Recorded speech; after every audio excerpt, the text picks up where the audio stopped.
Hii leo tarehe 3 mwezi wa 10, klabu ya Simba imemtambulisha kocha mpya au meneja mpya Bwana Dimitar Pantev kutoka Bulgaria mwenye umri wa miaka 48 kuwa kocha mkuu au kusimama katika benchi la ufundi la Simba.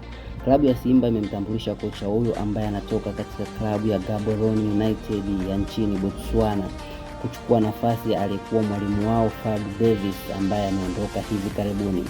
Inasemekana kwamba Simba imemtambulisha kocha huyo akiwa kama meneja mkuu wa benchi la ufundi, huku Selemani Matola akiendelea kusimama kama nafasi ya kocha mkuu kutokana na kocha huyo mpya kutokuwa na leseni ambazo zinamruhusu kusimama katika benchi kama kocha mkuu.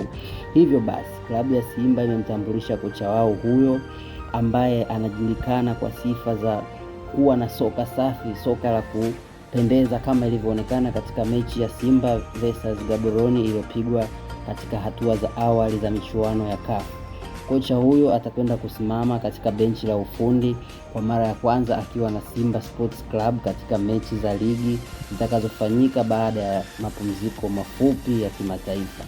Hivyo wana Simba wako tayari kwa pila tatu. Katika zinazo trend uendelee kupata habari mbalimbali za michezo. Usisahau kusubscribe, kulike na kucomment katika ukurasa wetu. Uendelee kufuata na kuwa active na habari mbalimbali zinazo trend kila mahala. Karibu sana.